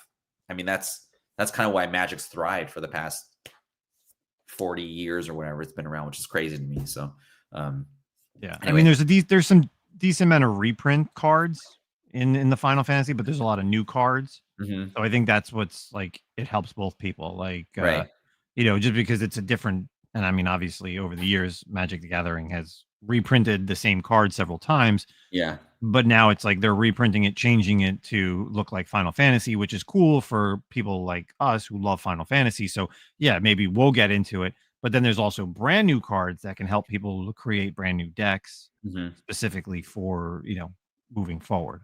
yeah. It's really cool. But I think we're. Oh yeah. So I this is kind of an old kind of. I had to throw comics in there because I know you guys just love comics, but I wouldn't say I'm like I haven't caught FOMO on Invincible because I felt like I missed that boat, but I ended up watching the rest of season 3 like a couple months ago, and I just have to have Invincible, whether it's a trade paperback or some type of consumption, because it is like seriously like one of the best shows period that I've watched in the past 2 years. Like I just really Mhm. I mean, I rewatched 1 through 3 and I'm reading the first compendium. Yep. I think it's just a great show. Um, I had the last issue. I bought it for like $6 and it's minty, and now it goes for like 150. And I just like, "Oh, man, this is crazy." So I went down kind of a deep dive, and I mean, every store I go to, either they have it for what it sells on eBay, or they're just sold out, and they're getting like pandemic style prices for it. And I mean, I think we all kind of know the reason, like, right, is the success of the show, the short prints of the comic books. I'm sure the whatnot packs haven't really have done more to like garner more attention to the actual comic book, but Mhm. whatever your guys' opinions about those whatnot packs, I'll give them to yourselves, or you can think whatever it is. Like, I'm not personally a buyer of them. I'd rather have the actual copies of the from the actual run, but to each his own. I would say though that this Invincible 143, which is the second to last issue, I found them for $5 to $10 in pretty good condition. They sell for about 25 to 30, but I feel like it's a opportunity to get like a lower print comic book of Invincible. I think there's only like 10,000 and 9 to 10,000 copies of this book. I have to double check Comic-Con, but just kind of a quick flip, or just if you're an Invincible fan and want a short print book, that I think that's a good one to go over. And then Revival. So when I put out these slides again, they're a couple weeks old. The Revival show was about to premiere, so it already has come out. I haven't watched it Yep. yet, but Justin, are you do you have any Invincible like stuff? And then also like, have you read the Revival comic book, and or have you watched the show? What are your thoughts on these two comics? So I don't really want to speak too much on Invincible. I mean, you talked enough about it for sure. And I just couldn't get into it. But Revival, I was a huge fan. Mhm. I can remember going back to C2E2 2014, maybe 2015. Cool. Um, Revival was out. I got to meet Jenny, Mike Norton, and Tim Seeley. I had them sign a Revival one. Oh, cool. Um, it was my first ever attempt. This is a great story for your show. This was my first ever attempt at getting a signature and CG seeing it. So I walk up to the three, people, writer, artist, cover artist. I have them sign it. I walk over to the CGC booth. I'm like, yeah, I want to get this graded, with the signatures. They're like, oh, well, who witnessed it? And I was like, um, me. Like, I didn't realize like how it worked at all. Yeah, This was yeah, again like I was new at this because I never got my comic signed, or yeah, I would get my comics signed, but I never graded them. I just had yeah, them signed in my collection. So then I was just like, they're like, well, that's going to get a green label, and I'm like, well, what does that mean? And blah blah blah. So I was just like, well, this sucks because like this is like a perfect copy. So I ended up like walking around the entire show floor, like looking for a Revival number one. So then I finally got like a Revival number one for a decent price, and I think it ended up only coming back like a 9.2 triple ah, signed. yeah, So I had it for a really long time, and then I had this raw copy signed by all three of them up until more recently. yeah, Um, and anytime I find like Revival ones, I would always pick them up real cheap because I was like, they're gonna make this show at some point, right? yeah, So over the past like couple months, I've been selling them for pretty good money because but yeah, I would pay peanuts for them. sure. But there is the preview, which is in I think the free comic book day before this, which Mhm, realistically is their first appearance. mhm, Um, or it's like one of those like not image firsts, but it's kind of something similar to that.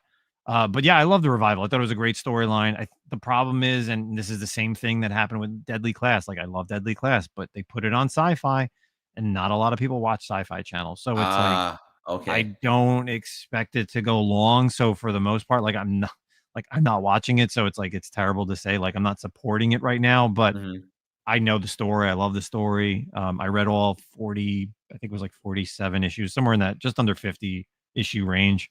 mhm. Um, I should get into it. I should just DVR them and then go back, but I'm sure I could just catch up on demand for sure. So But it was it was definitely a great series. Cool. When I went to C2E2 that year, I talked to Tim and Mike about this, and it was like this was such a cool outside of the box storyline because I was mostly reading all like Marvel and DC at the time. Yeah. There was, I think, maybe Saga was the only ongoing series that I was reading from Mhm. Image, but a lot of like mini series from like Image or Boom at the time. So Yeah. You know, it's funny too, like talking about just comics just like lately for me, like oh, and Adam, uh I believe it's Peacock. Because I looked that up today for oh, it like is the Peacock. Okay, so yeah, yeah. even worse. Yeah. Sorry. So I actually Is it my wife has Peacock, okay? and we watched a Amanda Seyfried show, and then I kind of looked at Peacock other shows. Twisted Metal's on Peacock. Oh, it's And on both. Yes, it's actually on both. So yeah. Revival's on Sci-Fi and Peacock. So Yeah. yeah, that's Okay. why I said Sci-Fi. But yeah, Twisted Metal for whatever reason did super well season Yeah. 2. I remember I seen previews for it, and I was like, "Where is it on?" And then I forget. And Pickles actually he's like, "Oh, check it out. It's a good show." See, there he says Yeah, the one good thing he says in the whole show another is video oh game shit. TV series that I'd never like watched. Uh huh. It's weird. Because like it's weird, right? Because like how could you make a story out of Twisted Metal? But like he says it's good, and usually, I mean Pickles is 100% a jackass, but like he does know his like his show stuff, Yeah. so I'll give I him know that. season 2 introduced, I mean, I don't know Mhm. if it started or whatever, but I know they introduced a lot of the characters that I'm familiar with from the series, so that's all that matters. Yeah. Well, cool. I'm glad that you had something to say about Revival because I'm actually going to watch it tonight. Nice. After the show, and so and I was going through the slides. I was like, oh shoot, I forgot I talked about Revival, and I Yeah, never read I the love book. them. Ugh. All the Yeah. Jenny covers. There's so many good Jenny covers. This is like before she was anybody. So I think it's number 5 or number 6. The main Mhm. character Dana, she's like stitching her sweatshirt together. It's probably one of the coolest covers. And I had Jenny sign it Oh, cool. at New York one year. It's such a badass cover for sure. Oh, kind of going back to con question for you. Yeah, yeah. Did you find the lines at Emerald City were like better than like New York City Comic Con, for example? Lines for what specifically, like to get in, like the artist. The artists, like, was it easier access to like get to them? I don't know. I mean, it was pretty easy. I don't think there was a lot of the people that I was trying to, like it was very easy to walk up to a lot of people. Yeah. Like Tony Fleeks, like me and Rocksteady just kind of walked up to him, got to hang out with, got to chat with him for a while. I would say, people like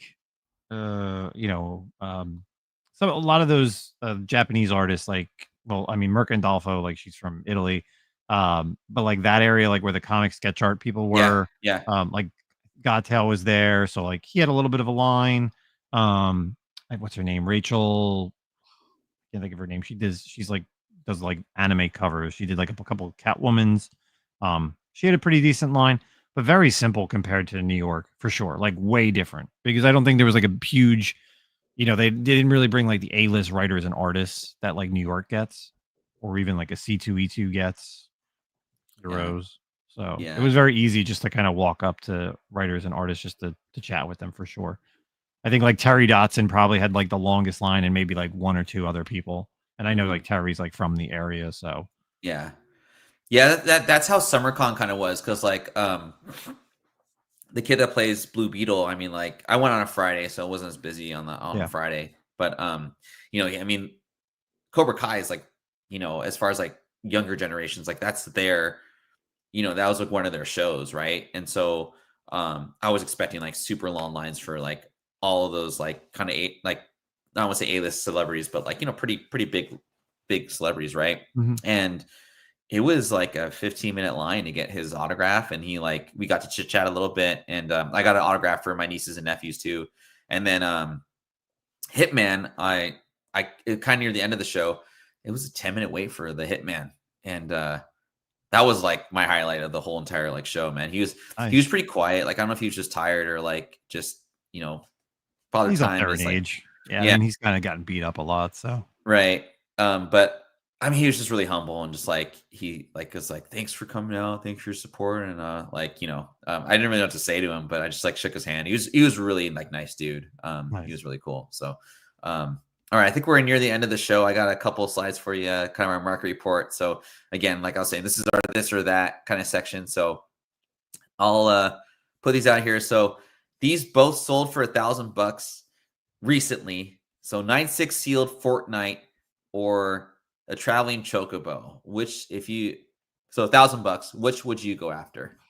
This is so tough. This is such a tough. This one is Right? definitely tough. Yeah. So Fortnite, I don't know. I kind of want to say Fortnite because Fortnite was a downloadable game only. There was absolutely no reason to have a physical copy of this game. Yeah. And I can remember being in Walmart, seeing this and being like, why would anybody spend the $20 for this when you can just download it? Because I am a what are they called? A founder of Fortnite. Like I have the founders pack. Like I played Fortnite when it was Save the World, well before the Battle Royale stuff. And I remember I told my friend, I'm like, dude, you got to download this game. You build up your thing. The zombies come. It's a lot of fun. There's different traps, blah, blah, blah. And he was like, okay. And we played for a really long time. And then like the Battle Royale eventually snuck its way in there. And I couldn't care less about that. Like I was all about this part. So then when I saw this at like Walmart, I'm like, no, this is stupid. Yeah. Like, let's get this over with. So yeah, I also do want the green chocobo because there's like the green, the pink, the red, there's a black Japanese one, and then there's the golden 77. So, but the chocobo, I would rather have Fortnite because there's no need for a physical copy of Fortnite. Yeah, 40,000 copies last time. And we talk about this on OTR a long time. Vinny has like I think 298s of this. He has like the craziest stuff, man. That's awesome. Yeah. And I think I would actually like, so I was actually a little torn on this as well, but like here's the one thing about the chocobo chase thing that kind of, I don't know, it's a chocobo, right? But like at the same time, the chocobo is such an important character to the game, especially Final Fantasy VII, in my opinion, all the games. And but you know, that's a staple of every Final Fantasy. Exactly. But at the same time, I think I would go with the Fortnite because I've been searching for this Fortnite for a really good price, and I think $1,000 is a steal. I think it's my my 14-year-old nephew still plays Fortnite, and I'm assuming when he gets it to like when he's 26, 30, he's gonna look back and be like, "Oh man, that's so cool." I'd pay $5,000 for. I don't know if he would, but like it's just kind of that assumption. Like based the reason we do collect stuff. This is like the Mario Zelda of like out of for us, basically. Right. Exactly. That's literally what it is. And again, there's no need to have this like. I'm a big fan of Apex Legends. I've been playing Apex since day one, and I think like a year or two after the game came out, they also put out a physical copy of the game, and I was just like, same thing. I was like, why? Like it came with like either a Bloodhound skin. There's like two different versions, either come out with a Bloodhound skin or a Lifeline skin. Like this is stupid too. Yeah. But I didn't pick it up, and I probably should have. It's still kind of the same price, but I don't know. It doesn't have the following that Fortnite has, and the thing with Fortnite really never needs to change. It just keeps updating the graphics and keeps getting more fun things to do. Yeah, the creator worlds and stuff like that. I don't ever see a Fortnite 2 for a very long time. Yeah, and it's funny how like Snoop Dogg plays Fortnite and like all the famous people that play Fortnite. You just pick it up, pick it up from play for 20 minutes. That's all you got. Yeah, it's awesome. Cool, man. I like how you're like couldn't decide. All right, so I think this is really video game heavy, right? So 9.6 sealed Super Mario World versus Nswata versus a N64 VGA 90 sealed from 2000 Japanese version. Super Mario. Okay. Definitely the Mario. It's high grade. If it is that for display only copy, like that's cool. Like if it's that thing, like, but even regardless, even if it was just like a first print, as long as it's not the player's choice. I mean, Super Mario World was leaps and bounds. Like it changed, it was, launch game on the Super Nintendo. We've all kind of played the same version. It kind of changed Mario a little bit, introduced Yoshi. Like I definitely would go with the Super Mario. I'd love to have that too. Like that's a Super Nintendo game I would love to have, but I don't know if I'll be able to afford that, but yeah. And it's, like it's cool to see that these games are going for, and doesn't have to be a 9.8, it's a 9.6, right? So, Yeah. And I got into like kind of a discussion with someone was saying like, well, there's a million copies of, video games. They'd sell like 3 or 2 million copies. I'm like, yeah, but there's not a lot of sealed copies out there. And there's not a lot of copies that even if they're not sealed, it's still that nostalgia. Like my sisters didn't read X-Men when I was, their age, but they definitely played this game with me at the same age. Right. So just spawns more collectors. Yeah, I just thought this was cool because the N64 was pretty cool just because it displays really nice. If you are trying to create a console, you have to go VGA, correct? Is that right, Justin? The only thing that There's no that one else that or really does collector's it. editions right now are the Right. only thing that you can do. Like CGC does do some collector's editions, like Mhm. a little bit bigger boxes than the normal, which I kind of want to send to 1 or 2 games there. But yeah, VGA is the only way to do like a legit collector's edition because they can just make the box. So. Yeah. Okay, cool. And then next, I got one more after this one. But so for $5,000, you get a SI #1 for 9.8 or a Crow JSA signed by Jim O'Barr. Probably go with the SI1. I feel like the Crow is more readily available than until James dies, I guess. Yeah. But yeah, I think having the first Sports Illustrated is pretty cool. Again, that goes back to our magazine talk. Yeah, I agree. I mean, I think some people like the JSA, like they think they did a good job with it. I don't dig it, but like I'll still do JSA for like my own personal stuff if I have to. But I agree with you, man. Like the Sports Illustrated, it's a perfect cover for a first issue too. Yeah. I can't think of a better. Maybe like Sony PlayStation Magazine is like maybe. I mean, it's not on the parallel of like Sports Illustrated, but like that's a beautiful shot. It's America's game. Yep. It's baseball. And a 9.8, I mean, that's just really hard to get. So, and probably half the people, if they're at your house, they're like, "What the heck's that 9.8? The Crow? What is that?" Yeah. They have no idea what it is. Exactly. Can't have that on like the wall or. Yeah, exactly. So for 10K, Giannis 2023-24 patch 1 of 1, 56 bids, oddly enough. And then Tony, we were talking about you earlier, man. Good to see you, man. Caster Rewind, we were talking some good stuff about you, and we'll hopefully hope to have him on one day. And then 80 VGA. So who told me about this? Oh, Vinny was talking about, I think it was a Heritage auction about a first print VGA Japanese Mario that went, and it was sealed. That went for like, I think the same amount, or no, maybe it was a little bit less, but he had bought that same copy in that same grade for like $300 like 3 years ago. Anyway, which way would you go for 10K? Mm-hmm. 10K. I feel like the Japanese Mario because Me too. Mario's Mario. The game is never going to be changing, right? Shit. Giannis could literally get hurt, and then that card could just go down straight down the tubes, right? Like it could happen, right? That unfortunately, he's a great player, but again, just because something's a 1 of 1, and they're great players right now, but like they could get hurt, their career could get ruined, they could do something stupid. Yep. The card ain't gonna be worth $10,000 anymore. Yeah. That video game is never changing. Yeah. My whole theme with sports cards, which is why I didn't do a segment on sports cards anymore, is I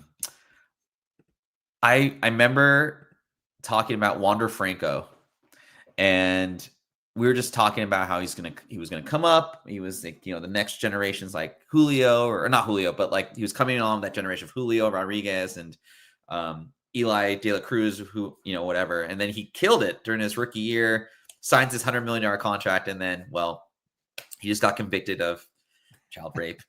But I remember I was doing a market list, and somebody had paid like 10 grand for his like, a 1 of 1 PSA 10 like autographed like patch or some shit. But that's why I just cannot invest in cards anymore unless it's like Jordan. but yeah, Mario's never gonna like do anything stupid or like pull a gun on somebody, Yeah, it's never right? going So away. yeah. So anyway, well, that's the end of our show, man. We're almost 2 hours into it, man. That was a lot of fun. I'm glad you were able to take some time on a Friday, man. I really Oh yeah, appreciate your man. time. I'm glad you asked. I made some room, and like I said, I don't do live shows that often, so I'm happy. I'm always happy to just sit back and chat. Yeah. No, literally, like I've been, like I said, I've been wanting to get you on like a live show or just like a discussion in general because your knowledge with like the video game stuff is just I really appreciate it and it makes sense. And I think we had a lot of good questions about. I mean, I think we should just make this whole video game segment, honestly. Like I think a lot of people are like curious about the video games, and like in the Discord, like I'll try and put out like just market reports or just like stuff that to think about. But I've asked you like, do I grade VGA? Do I go CGC? Mhm. And you giving me reasons for both, and I've taken that into account. And I think that information about the golden auctions or the heritage auctions, that's really good info that no one's talking about. Yeah. I would say Vinny's maybe the only other person I know of, but like that's definitely invaluable to people that are watching the show for sure. So Yeah, I love I love the Tuesday auctions on Heritage. Like it's easy. cool. Like you could just find something if it's sometimes stuff goes for so cheap. Like sometimes I'll just watch something to see what Yeah. it goes for, and I'm like, man, that's so much cheaper than what people are asking for on eBay. And I'm like, why didn't I just buy that? Sometimes it's just something that's nostalgic to me. It could be a Nintendo game that goes for dirt cheap or Super Nintendo, and you're like, why didn't I bid on that? I probably could have won that like maybe a few bids over because the other person was bidding, but it's crazy. So yeah, Tuesday night auctions always on Heritage. It's called Mini Boss for the people that are just checking in. It's a Cool. lot of fun. There's just tons of cool little games that they throw up there. It's never, and then I think they do like the big themes. So like I said, yesterday was the big PlayStation auction. I think next month is their huge and then like typically every quarter they do like a 2-day auction for video games, which it's like the craziest of crazies. Like Zeldas and Super Mario Brothers, like sealed like high grade stuff that I watch and goes for not like hundreds to low thousands. It's like tens to 30 to $40,000 a game. And you're still like, I used to play these. I I used to play know. like I had these. Like Yeah. it's I what know. blows my I mind. I remember talking about places you used to work, right? I Yeah. used to work at Toys R Us in Okay. 99, 2000, right? So I remember on Tuesdays we would get our packs of Pokemon and all the moms, because summer 99, right? Mm-hmm. All the moms would come in and they would we would put like 5 packs like this in those like old video game receptacles for like the security receptacles, you know what I'm talking Okay. about? Yep. Yep. Mm-hmm. So we labeled them for like 3.99, right?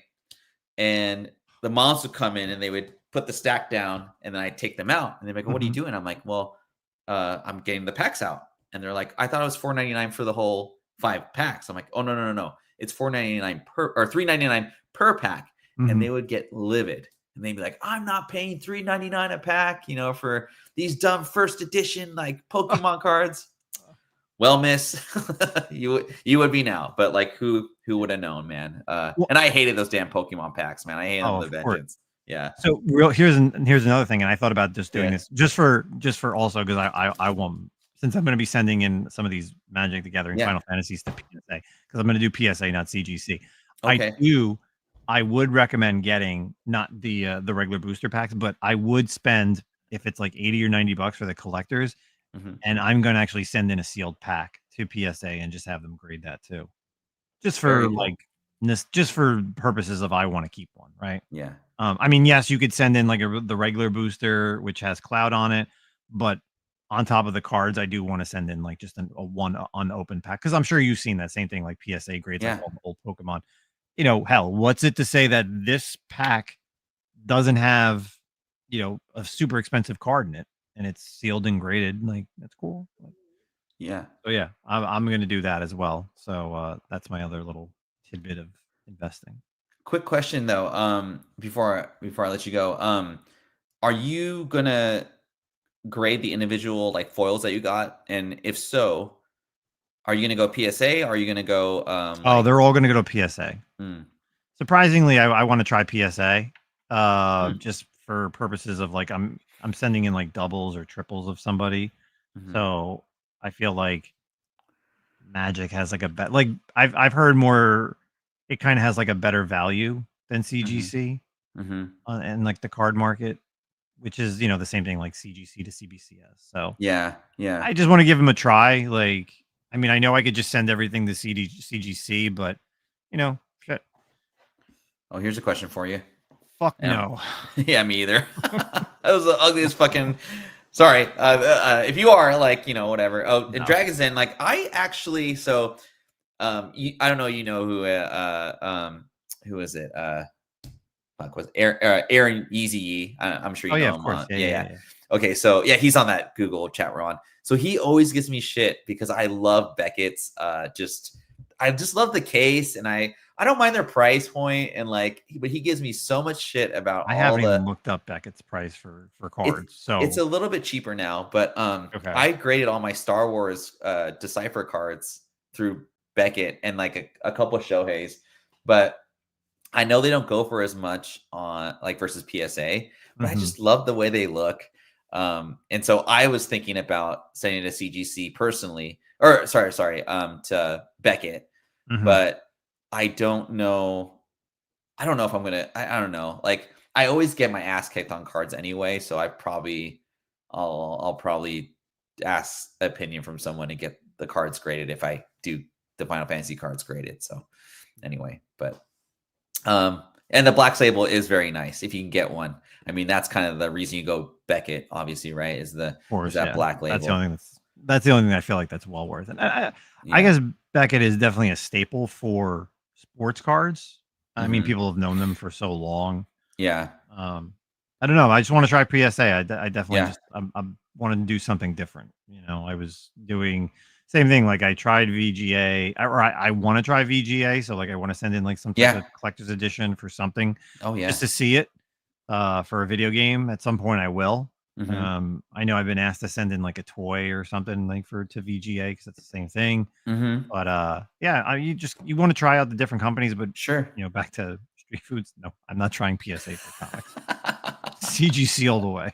I stopped sending stuff to CBCS. The only time I'll send something to CBCS, but I probably don't have to anymore, is like when I would get a sketch cover and I didn't want it graded. I just wanted it to have the art label.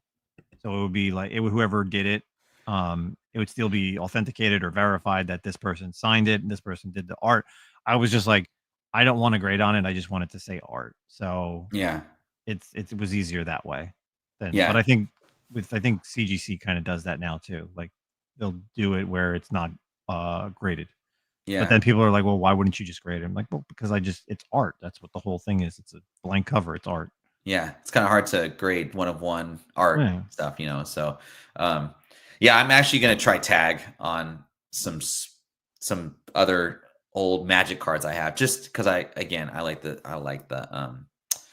Well, Trey kind of got me into it, so we'll Mhm. see. But he's a bad influence, but a good influence at the same time. So anyway, all right, man. Well, again, thanks, and open invitation. I'll probably hit you up another one of these times.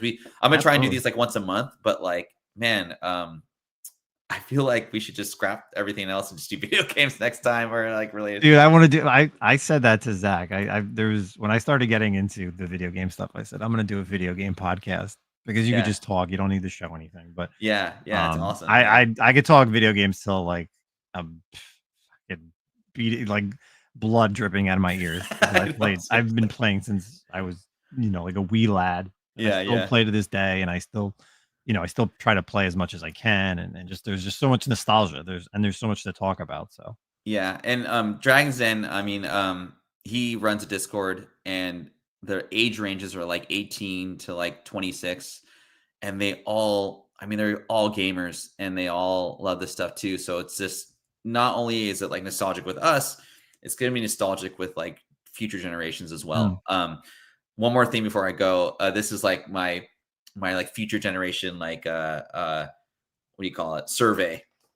And so I'm talking with kids, they're like years 5 to like 16. And I was asking them like, who would win in a fight? or who's your favorite character out of like all the Nintendo characters? Every single one of them said Kirby. That was a really odd choice, but boys, girls, whatever, they all said they loved Kirby because he's super cute and he can eat everyone. So it's like a really weird kind of thing. But it had me go down a Kirby freaking rabbit hole. So anyway, food for thought for everybody out there. So anyway. All right. Well, that's our show. 2 hours in. That was awesome. I had a ton of fun, learned a ton. Appreciate you coming through, Nemesis. Oh, and real quick, where can everybody find you? Nemesis Prime on Instagram, Comic-Con podcast right there. Is on Spotify. It's on the Uncensored Nerds Network. So if you go on Spotify only, go under Uncensored Nerds, and we are one of the shows that are on that channel. Sweet. All right, man. Well, we'll have you on again for sure, and appreciate your time. And yeah. Street View is good, man. He's I got all 3 box sets of the manga. So actually, Street, real quick, here we're gonna play show off today. Okay, hold on. Let's do it because you guys nobody's seen this yet. This is actually really cool. Okay, I'm gonna do a solo. Where are you? Hold on. I love the couch in the background. Actually, so since you want to talk anime real quick, yeah, let's do it. Last weekend, I went to Undiscovered Realm Con, and they had 10 or 11 of the Bleach voice actors. So what I did was I had a ton of them sign their names, who they played, and I gave them a quote. So the majority of them, I gave their battle quote, right? So Byakuya says, "Scatter Senbon Zakura Kageyoshi." So I got Toshiro, I got Byakuya, I got Rukia. I left the spot open because in 2 weeks I'm going to meet Johnny and have him sign for Ichigo. Cool. So, and then basically what I'm doing is I'm actually dropping this off to an artist and he's going to draw all the characters. So that was one. And then the other one, same thing. And I had who was it? You got the guy who he actually plays 2 characters. He plays Ginu Chimaro and Kisuke Urahara. I got the guy who plays Uryu, Yoruichi, and then 2 of the Arankars, Grimjow and Ukiura. So yeah, this is going to be all different, all the different characters. That's very original idea. I like that, man. That's really cool.